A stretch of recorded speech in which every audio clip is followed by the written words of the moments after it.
আসসালামু আলাইকুম এভরিওয়ান, আপনারা সবাই কেমন আছেন? আমি আলহামদুলিল্লাহ অনেক ভালো আছি। আশা করি আপনারা অনেক ভালো আছেন।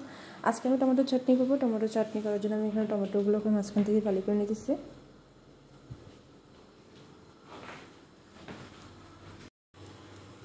প্রতিদিনের মতো একটাই কথা বলতেছে, যদি আমার ভিডিওটা আপনাদের ভালো লেগে থাকে তাহলে সম্পূর্ণ ভিডিওটাই দেখবেন এবং আমার চ্যানেলটাকে সাবস্ক্রাইব করবেন। আমার টমেটোগুলো কাটা শেষ।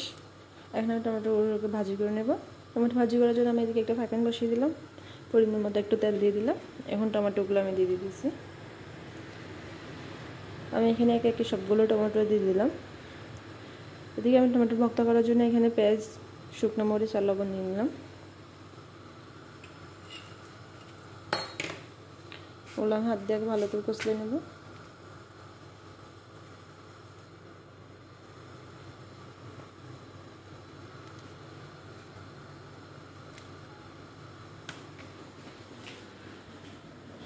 এখন আমি এখানে টমেটোটা দিয়ে দিলাম। আমি এখানে অফ ক্যামেরায় তেল দিয়ে দিলাম, বাট এটা আপনার সাথে শেয়ার করা হয়নি।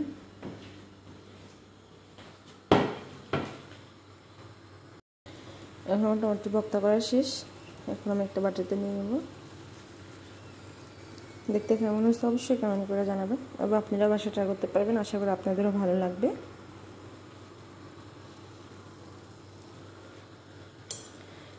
এখন আমি রুই মাছের মাথা দিয়ে টমেটোর টক রান্না করব। টক রান্না করার জন্য আমি এখানে টমেটো, লেবু আর কাঁচামরিচ, পেঁয়াজ কেটে নিয়ে নিলাম। এখন আমি রান্নাটা বসিয়ে দিলাম। এখানে আমি তেল মশলাগুলো পেঁয়াজ কষিয়ে মশলাটা দিয়ে দিলাম। আমি এখানে মশলাটা ভালো করে কষেছিলাম। আমি এখানে মাছের মাথাগুলো আগে ভিজে করে রেখে দিলাম। এখন এগুলো দিয়ে দিতেছি। এখন আমি এখানে টমেটোটা দিয়ে দিব। আমি এখানে টমেটোটা দিয়ে দিলাম। এখন মশলাটা ভালো করে কষিয়ে আসলে আমি এখানে পরিমাণ মতো পানি দিয়ে দিব। আমি পানি দিয়ে দিলাম। যখন ভালো করে ফুটে আসবে আমি এই পর্যায়ে লেবুটা দিয়ে দিতেছি।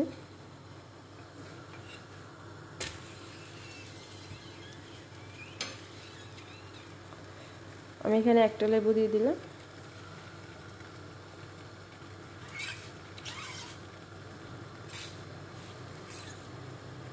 এদিকে আমার রুই মাছের মাথা দিয়ে টমেটোর টক রান্না করা শেষ। কেমন হয়েছে অবশ্যই কমেন্ট করবেন। সবাই ভালো থাকবেন। আল্লাহ হাফেজ।